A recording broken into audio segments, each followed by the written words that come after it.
আমি ওকে মালা জপ করতে দেখছি এইভাবে আজ 30 বছর। লোকটা ঝানু বিষয়ী, টাকা ধার দিয়ে তার সুদ থেকে চালায়। আবার গীতার ব্যাখ্যাও করতে শুনেছি ওকে। এদিকে বাংলা মোকদ্দমা করতেও ছাড়ে না, তাও দেখতে পাই। শ্যাম সরকার বললে, এসো বাবা, বসো। চোখেও আজকাল খুব ভালো দেখিনি।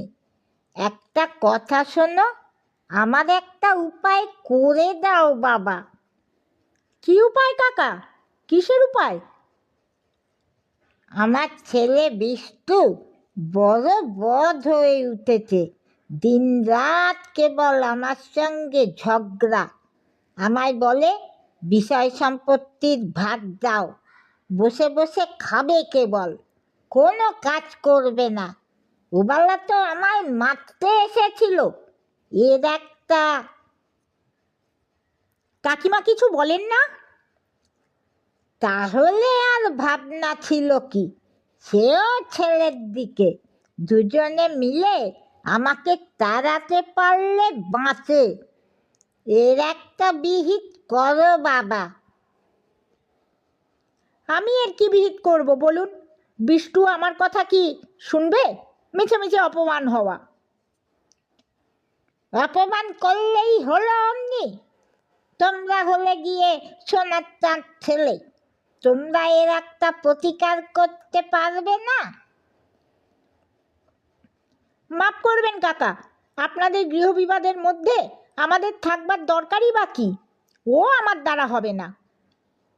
এদিনটা কোনো রকম নিস্তার পেয়ে এলাম বটে, কিন্তু পরদিন আবার শ্যাম কাকা আমায় রাস্তায় ধরেছে। বিকেলে তাস খেলার আড্ডায় বেরোচ্ছি, শ্যাম কাকা বললেন, শোনো বাবা।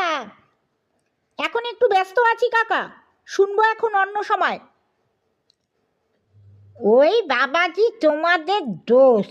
একটুখানি দাঁড়াও না। এই দেখো, তোমার খুড়িমা আমায় আজ কি করে মেরেছে। মেরেছেন?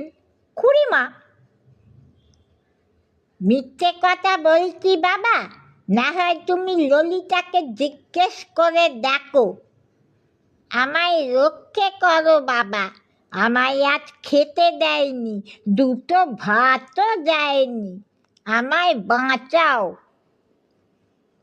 কথা শেষ করে শ্যাম কাকা আমার হাত দুটো খপ করে ধরে ফেললেন। অগত্যা শ্যাম সরকারের বাড়ির মধ্যে আমায় ঢুকতে হলো। ঢুকে বললাম, ও খুড়িমা। শ্যাম কাকার বাড়ির মধ্যে অনেকগুলো ঘর, ওদিকে সান বাঁধানো